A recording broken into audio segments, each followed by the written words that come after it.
City Council to order. Mandy, would you take a roll call, please? Raymond Ponce, Present. Kent Miller, Present. Lee McMillan, Present. Tony Gingler, Yes. Matt Audie, Lloyd Latrell, Present. Andrew Graybon. Present. Thank you. Would you stand for the invocation with Councilman Draymond and a pledge of allegiance? Father, thank you for allowing us to gather here today and just to do your work for the city, Lord. I pray that you would give us your wisdom and understanding of how to handle things best as possible. Lord, be with those who protect us in the police and other departments, Lord, and also those in the fighting in the country outside in the military, Lord. Thank you, Lord, for a little bit of rain that helps with crops and everything else, and again, just help us to do the best job possible. In your son's name, amen. Amen.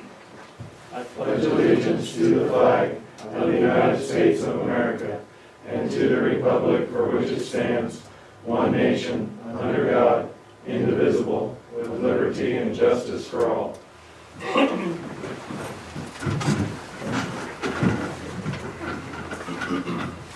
Lloyd, do you have anything at this time? Thank you. Matt? They were going, that's great. Lee? No, sir. Tony? Andrew? Congratulate the Trojans on a good win this weekend, too. Yeah, that was big. Got things going. Okay. Katie, do you have anything? No, not right now, thank you. Thank you. Jason, looks like you have lots of things. Well, just a couple things with water regionalization. We, I was gonna talk about that a little bit tonight. We're gonna have a meeting next week and it'll be at 9:30 in the morning, so it's kind of work for everybody, but unfortunately I couldn't do evening because of conflicts with this attorney that's kind of semi-retired to do it, so that's what it's gonna be, but we'll talk about that here a little bit more. But they also did offer, in case we wanted to, just as part of this exploration, to tour their plant out there at Glen Elder. That would probably, be next week sometime, so I guess if there's interest, to see it, I know some of us have seen it when we did the, I don't know how many of you guys went out to see the pilot study that, last year, but, several of us have had eyeballs on it, but if you wanted to, maybe just talk with me afterwards and I can arrange that to buzz over there one of the days that they have available next week to just take a tour. What is the difference between their plant and our current plant? Since they don't do water softening, but I mean, what, Yeah. is it the same treatment process? That's above my pay grade on that, Tony, so it might be worth, that's why we'd go with their engineer, and who can take Stuart along too, and he could probably explain some of the differences. Jim, I don't know, do you know how to explain that better? The basic process is the same. They have a little different clarifier update in how they remove their mud and things like that. And like you said, it's a non-softening plant. And they don't run 24 hours, correct? They have a downtime? Well, they have I believe they have an automated system that will kick on if it needs to during the evening.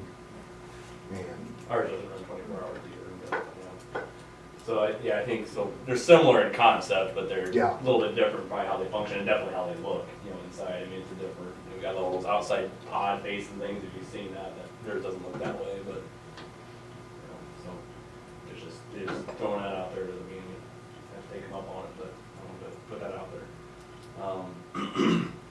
The water disinfection, as I kind of put out there, I might have sent the email to all of you too, but we did reach out to Enclair again, and several big projects we're pressing have gotten through their pipeline, so now we're at the top of the queue, so I'm assuming that means we're getting reviewed right now on that change in disinfection, so we're really hopefully anticipating some sort of a pre-approval or something like that to kind of get us down the road. John Brummer's re-engaged the EPA to kind of figure out the testing protocol once we do get approved to kind of get that off of our plate. We kind of said, hey, we'll do some testing right away to kind of show that it's, working and making great progress to get the EPA off. The railroad update, as I put in my report, the south side that's pretty much squared away and ready to go. We're just waiting on an update from the leaser of the north side to get those ducks in order. Hopefully that'll still go off this year. The police department, we've hired 3 new officers. 2 of them are in officer or the he's still been here, the schooling, academy, excuse me. And, and then the other one was already certified, so he's been already started in our in-house training program to get him up to speed. So that's some good news for some kind of the light at the end of the tunnel for our department. And then the Safe Routes to School, Phase 2B, so that's the one that we just submitted, I think in June or July, to do kind of the north-south along Walnut and Poplar Street. That did get approved, so it's a huge win for Boyd and another really good project to get in place and keep putting those pieces together. So I think the Department of Transportation seems really excited that we got it. He had a really good site visit with us and really liked our plan. And so that'll be more coming. I think that's fiscal year 19 before that would take effect, but we got a lot of work to do and design, and then also acquiring construction easements and all that fun stuff. And Phase 2A, if you'll remember, is going to get let for bid here in November. So that's all I've got. Okay, thank you very much. I have one question. How long is the typical police academy? It's a 14-week program. This one's gonna be a little bit longer because of the holiday season. So, yeah, it'll probably be Feb 1 into January, Feb 1 before they're in our training program. It's gonna be right around for a month or two before we release them. So on Safe Routes to School, when might they start building in? So Phase 2B, so that's for fiscal year 19. So I would assume that, yep, a little over a year. Sounds like a long ways away, but it's coming. Yep, so 2B, that's different than the first one we've been talking about for the last few months, Terry. This is a brand new one. So The old one, when will it? that one should start next spring, early next spring. Yep. So that one, I'm anticipating that KDOT feels really good about how bids are going right now, so that should be a successful bid and go next spring. And then all next year we'll work on getting the next one ready, and hopefully in 19 we'll break ground for that one. And where's that 2B one going? So that's the South of one. the high school. Correct. Along North Walnut, along the curve there, past the football field, over to the elementary and down. Past on Bell Street. Is it coming down Bell Street? Yes, sir. Is it Yep, really? yep. And then the other part of it would go down Poplar Street. So, yeah. So eventually they should all crisscross, trying to get down towards the other town, we've got other things going on in downtown and, the St. John and all that stuff. So let's keep piecing it towards that way. That's a big one. Okay, thank you. Next item is Economic Development Director Report. Heather? That's me. I am just back from Kansas Association of Community Foundations. It started on Sunday and ran until this afternoon. It's really good. It's a good conference. It's community foundations from across the nation, actually. So it's kind of interesting to see what other people are doing, since we're kind of, we're still kind of newbies with ours. We're less than 5 years old. Dane Hansen sponsored some of the events, which was really good. They talk a lot about economic development and how community foundations can play a part in that. So I go with my economic development hat on and also my community foundation hat. So I learned a lot. It's really good. As far as the strategic doing, thank you all that attended the strategic doing meeting. As you could see, we reported between 130 and 140 people were in and out of that meeting. So I was very happy to have the turnout that we did, and we kind of had a nice demographic from across the entire county. I was really happy that we had a lot of younger people there, so I thought that was great. There are tons of good ideas. Betty Johnson, the moderator, will get those to us. I also took a lot of notes and took some pictures of the SWOT analysis that was on each table, and then also the sticky notes, and just started kind of compiling a list. The list that we'll get from Betty will probably be a little more condensed. And I kind of wanted a list of what we really had. So if you're interested in a copy of that, I'll get that to you when I get it all typed up. Our next meeting for that is November 29th at 7 o'clock at the technical school. If there is a project that you're interested in personally, make sure that you come with that project. I fielded 4 or 5 phone calls probably since last Wednesday night of people that are interested in certain projects or people that are interested in getting a group together. I talked to some of our other neighbors because a lot of people happened to be at this last conference I was at this weekend, and so I talked to a lot of them to see kind of what they were doing, and there's some really good ideas out there some of our neighbors are doing, and then some of the ideas that we had the other night or that you guys all had the other night. So I'm excited to see that process go forward. Betty will come back 3 times, so she'll come back this time and at least one more time. She'll probably have us get together on our own in between that. And then the goal is to, if you have a project, to see it through and write for funding from Dane Hansen. There are some big projects I know that were talked about the other night. Obviously, water treatment was one of them. And whether that fits different kinds of funding, which is what we've already talked about, that's great. But somehow if we see something coming forward at the end. So thanks again for participating. I thought it was great that we had so many people there. Any questions on?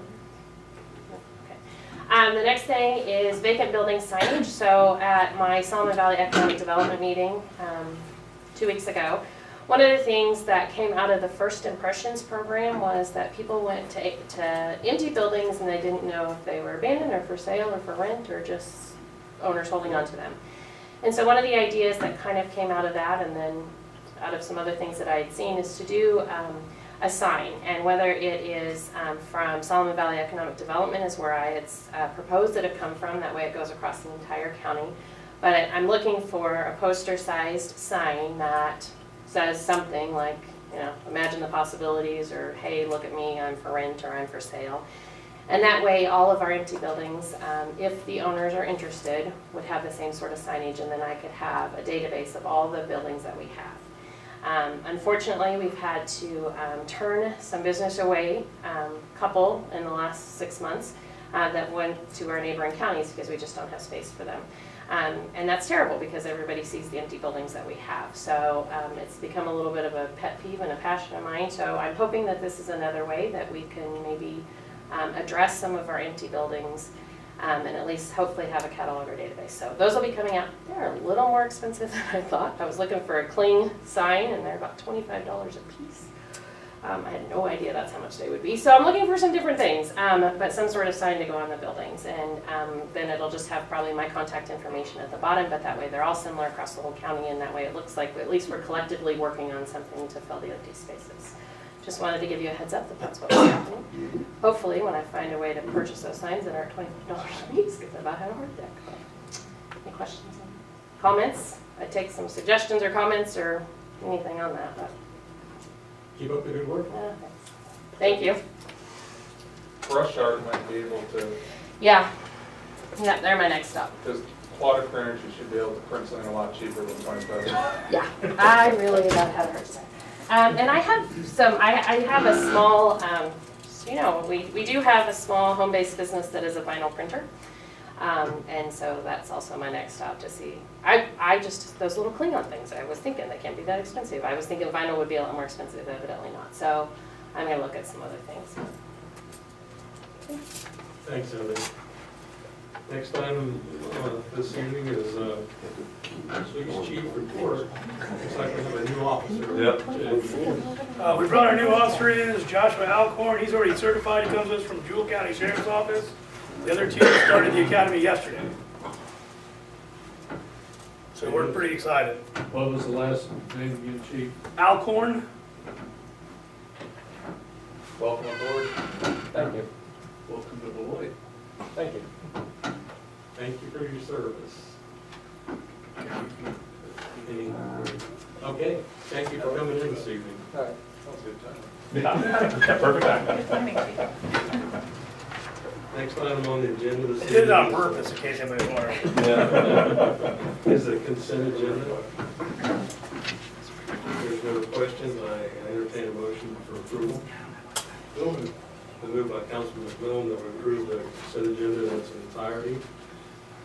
Seconded by Councilman Miller. Any discussion? No discussion, those in favor signify by saying aye. Aye. Opposed, same. Carries. We'll move up to formal actions this evening. And the first one is the purchase of the power plant Bobcat. Resolution. I'm sorry, I jumped ahead. Yeah, this is line, guys. Yeah. Resolution 2017-9, Yeah. moderate income housing. And I can explain, this is on your table, I'm sorry for spraying you on this, you on this one, but I got contacted by the Moderate Income Housing Grant Program, that one that we applied for. They did a couple things. First of all, they lowered the amount that down payment assistance, and we'd already lowered it to 15%. They wanted to go down to just the $25,000 flat. That's kind of what they've done for other cities. And like I said, it's kind of blank slate for us as far as anything. So it's the same number of commitments, everything else remains the same. It's just going to lower the grant amount. And then he said, we did that letter of support, but they just wanted a resolution just saying that, the city supports the program and else, so it sounds pretty positive, like it's gonna be something that we're gonna get, but just kind of clean up a few details, so, we just thought we'd throw the resolution on the table to get that through and back to them for out. So it was, what was it before, it was 25,000? It was 15% of the 275,000, yeah, yeah, so that would be a, $40-something thousand, So yeah. basically a $15,000 decrease per. Roughly, yeah, it's just more they're saying, hey, we wanna, I think they're trying, they have dollars they're trying to put all over the place, so they're probably just saying, hey, we'll spread this and we'll get a little bit smaller, so. Makes everybody get a little more skin in the game. Basically, yeah, it's almost like a 10% down payment really now. So moved by Councilman Draymond that we approve resolution 2017-9 moderate income housing grant. Second? Second. Second by Councilman Alonso. Any further discussion? Those in favor signify by saying aye. Aye. Opposed, same. Motion carries. Now we go to the purchase of the power plant Bobcat. So again, this is the same thing we talked about last time. It's just it's really a buyout of the lease for the machine that we already have.